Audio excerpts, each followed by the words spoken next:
নামাজ পড়ো, কার পিছে নামাজ পড়ো? আর মিয়া নামাজ তো ইমানদার হইলে পড়বা মুমিনের পিছে। আর এটা তো খারাপ ইমান, তোমার তো ইমান আছে, মোল্লা তো খারাপ ইমান। ও তো মাওলা আলিমা ফাতেমাই বিশ্বাস করে না, মহানবী বিশ্বাস করে না, তোর পিছনে তুমি কি নামাজ পড়ো? মিয়া নামাজ পড়বার কইছে ইমানদার রে, আর পড়বার কইছে মুমিনের পিছে। আরে তুমি ইমানদার হইছ, নামাজ পড়বার লইছ কাফেরের পিছে, যে নাকি মহানবীরে অস্বীকার করে, মাওলা আলীরে অস্বীকার করে। মোল্লা দেখলাম না তোমাকে মোল্লা জুমার নামাজ পড়ে আইছ, তো বুঝো আলা কি নামাজ হান হইছে? নবী হাজির নাজির না, আপনি সালাম দিলেন কে? আমি বলি তাহলে তোমাকে বড় মোল্লা উঠলে দিয়ে তুমি খারাই যাও, কয় হ্যাঁ তো উপস্থিত, নবী তো উপস্থিত না। আমি বললাম ও তাহলে তুমি যে সেজদা দেও, আল্লাহ কি উপস্থিত থাকে? আল্লাহ আকার আছে, দেখা যায় না? হ্যাঁ হাজির নাজির না, তুমি যদি কও হ থাকে, আমি তো দেখি না। হ্যাঁ আটকে গেছে। মা আমাকে জন্ম দিছে, বাবা আমাকে জন্ম দিছে, আমাকে লালন পালন করছে, কিন্তু মা বাবা কখনো হেদায়েত করতে পারে না। মা বাবা জন্ম দিতে পারে, মা বাবা শিক্ষিত বানাইতে পারে পয়সা খরচ করে, তারপরও মাস্টার লাগে শিক্ষিত হইতে, স্কুল লাগে না? স্কুল মাস্টার ছাড়া হইব শিক্ষিত? তো হেদায়েত করবার গেলে তো পীর লাগবো, কারণ মা বাবার নিজেও কয় কি মায় হইলো বড় পীর। মায় যদি বড় পীর হয় তা আমার মায়ের নফসের পরিচয় করায় দোক আমারে। পৃথিবীর মধ্যে সবচেয়ে বড় শিক্ষক যদি মা হয়, তো মোল্লার কাছে যাম না? মায় ওয়াজ করবো, আমি ওয়াজ শুনুম, মায় নামাজ পড়াবো, তার পিছনে নামাজ পড়ুম, উস করে কথা কই। ওই যে কিনা হইলো পীরের ঠেকানের বুদ্ধি, মানে সে পীরের কাছে যায়, হ্যাঁ মা বাপ থাকতে পার কি? কিন্তু ও যে পীর হয়ে বয়ে রয়েছে মোল্লায়, কোনো পিসাব লাগবো না। আচ্ছা আল্লাহকে সরাসরি ডাকবেন, আল্লাহকে সরাসরি ডাকলে আল্লাহ শুনে, কয় না? কোনো পীরের দরকার নেই, এগুলো সব ভণ্ডামি। কোনো আল্লাহকে সরাসরি ডাকবেন।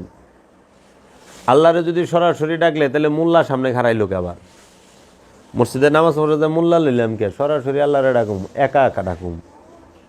তো মোল্লাই তো আমার পীর হয়ে বয়ে রয়েছে।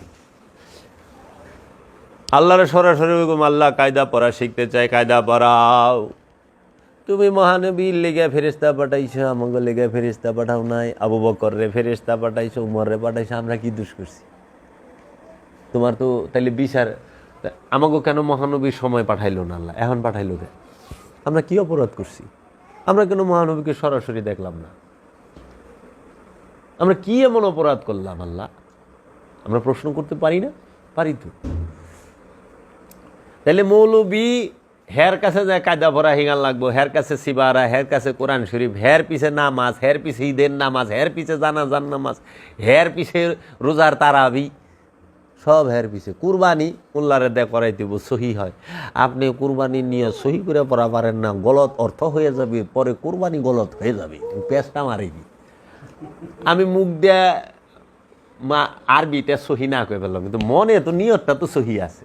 তা আল্লাহ তো কইছে আমি নিয়ত দিই, আল্লাহ তো কয় নাই আমি আরবি ভাষা শুনি। তুই আরবিতে জের জবর ঠিক মতো টানছস কি টানস নাই? কারণ রসুলের জমানায় জের জবর আসিলই না। জের জবর পেশ তাজ দিতে গেলে হাজ্জাজ বিন ইউসুফ লাগাইছে।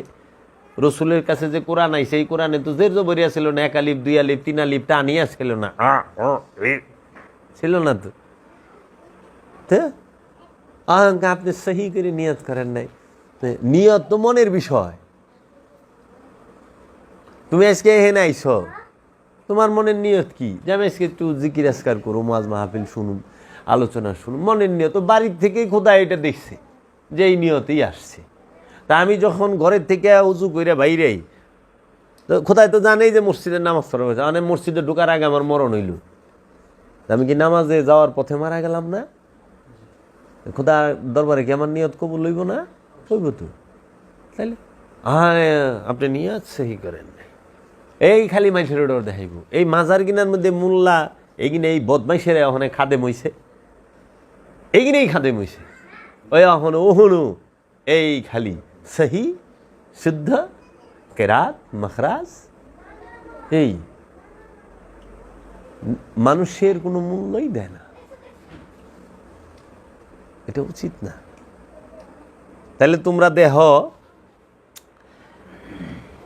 জানাজার নামাজ, এটারে নামাজ কই আমরা, তাই না? নামাজ জানাজার নামাজে রুকুও নাই, সেজদাও নাই। রুকু সেজদা আছে? না, কিন্তু জানাজার নামে যে নিয়ত বান্ধে, নিয়ত বান্ধে কেন? তুই যে নিয়ত বান্ধস নামাজে, নিয়তের মানে বুঝোস? মূল বিষয়টা হইল আদবের সাথে দাঁড়ানো, বিনয়ের সাথে দাঁড়ানো। এজন্য বিনয় আদবের সাথে দাঁড়ানো, এটাই হলো এইভাবে দাঁড়ানো, বুঝছো? এটা হলো বিনয় এবং আদব। খোদার সামনে, রসুলের সামনে দাঁড়াইলে বিনয় এবং আদবের সামনে, এমনি খারায় না খোদার সামনে। কিন্তু পিস্তল একটা এমনি খারাইলি, বলছে পিস্তল আছে, ফেরেস্তাকে তো দাদা হলো না যে পিস্তল হাতে ঠিক মতো সব লেগেছে না, গুলি মেরে দিন, ডরাইবই ফেরেস্তা। দুই কান্দে আছে না, নেকি আর বদির ফেরেস্তা না। আদবের সাথে দাঁড়াইতে হয়, বিনয়ের সাথে, যে আমি বিনয়ে দাঁড়াইছি, আদবে দাঁড়াইছি খোদার। মাইয়াতের সামনে একটা মরা মানুষ, তার সামনে যায় মোল্লায় সহ বিনয়, কেন?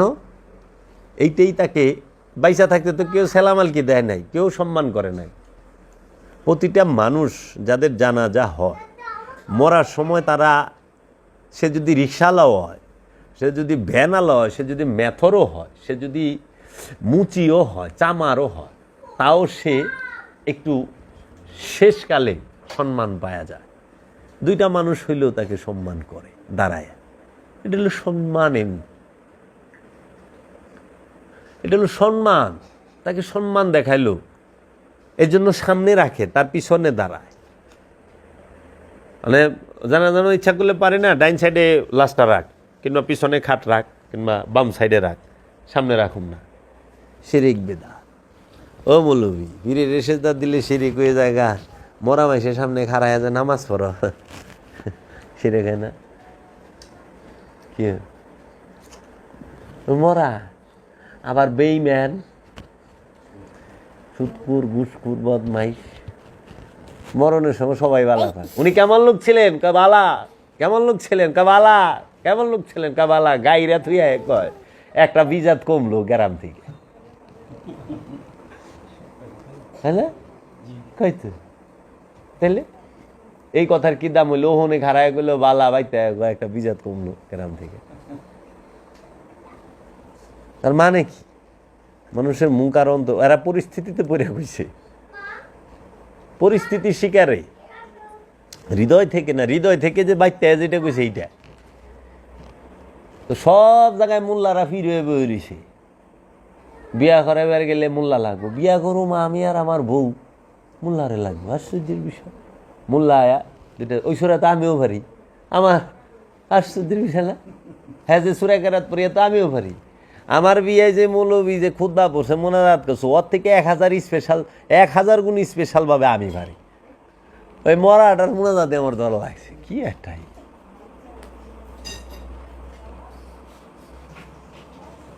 কি কইবা, কিছু করার নাই তো। বিয়ার মধ্যেও হনে, মরার মধ্যেও হেনে,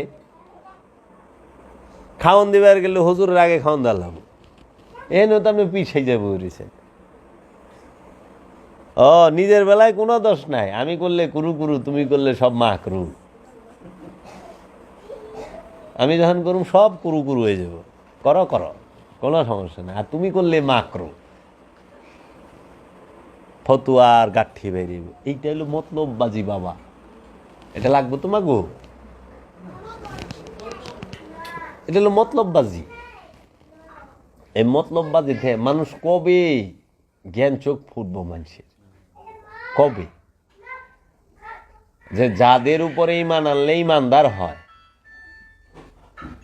যাদের উপরে ঈমান আনলে ঈমানদার হয়, তাগো মোল্লায় মানে না, কিন্তু হে মোল্লারে আমরা দেবতা বানায় বহায় রাখছি। শাহালি বাবার মাজারে যাইবা, শাহালির মৌলবি শাহালি বাবার লেগে দোয়া করে, তার রুহে সব পাঠায় মিলাদ মাহফিলে।